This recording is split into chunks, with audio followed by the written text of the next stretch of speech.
It's all about how we're going to deal with future problems.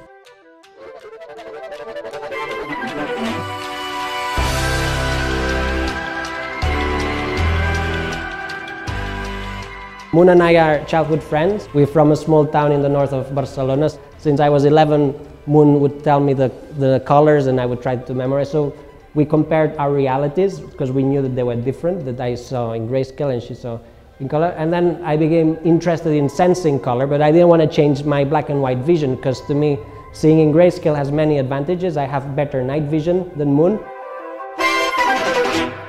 When my aim was to sense color, I could have chosen two options. One would be this antenna could actually tell me the name of colors, so then I would have known the color of things automatically. I wanted to have my own sense of color, so I wanted to sense the vibrations of the light. So that's why I chose to design this that vibrates depending on the light frequency. And then I had to learn, I had to create the intelligence. So that's what happens when you add AS, which is an artificial sense instead of artificial intelligence. If you add an artificial sense, the intelligence needs to be created by your brain. So I'm a dancer, a performer, and movement is my world. So I wanted to extend my sense of movement and perceive movement in a deeper way. So every time there's an earthquake anywhere in the planet, I feel it through vibrations in my arm. I can check on my phone when there's an earthquake, and I could know where is an earthquake, or I can feel an earthquake whenever there's an earthquake. How you relate to the same information, really physically connected to this movement, then it's more profound and it affects you.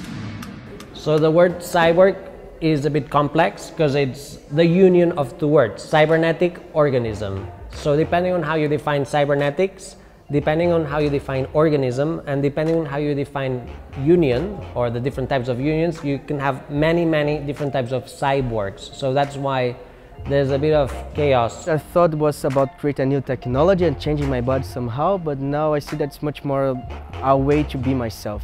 How human are you? How straight are you? How gay are you? How trans are you?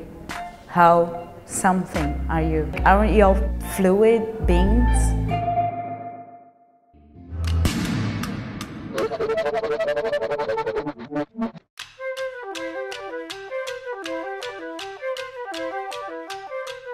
I guess part of this platform that we want to create is to actually clarify maybe the different types of cyborgs that can actually exist. I came to the Mesa thinking that we were going to explore machines and human machines and talk about technology in a very dehumanized way, but I ended up being more of a reflection about how technology can help us expand our senses and how we interact with the world and new ways of feeling and understanding everything that's around us. We created Design Yourself, which is a visual identity, a tagline and a website for the Cyborg Foundation.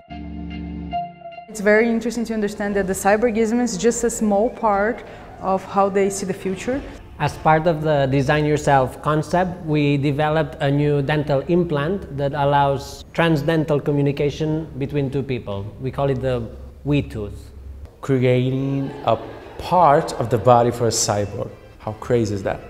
And we don't have formula. We had to put together a lot of brilliant people from different backgrounds. What the hell am I doing here? Like, we're trying to fix a button on a tooth. Like, I never imagined doing this in my life. I already put a LED on another tooth. They don't need the technology to be faster, smarter, or more connected. Actually, they use technology to bring a new experience of feelings. It's different for me that always work with interfaces and spaces and interactive installations to actually be able to cause a feeling in a person and try to relate this with technology is totally new. Because for me the main difference is not the tool set, but it's the mindset. Yeah, it's challenging for all of us, I think. We need to actually go upstairs.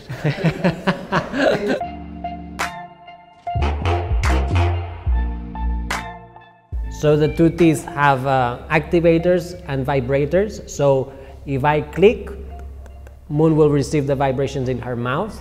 So we both know the Morse code, so we can send messages by Morse code from tooth to tooth.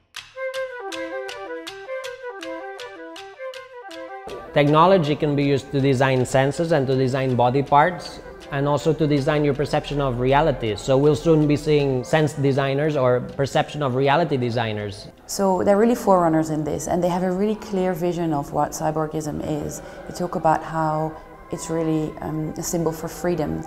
Because it's designing what species you want to be. How free are we to be who we are?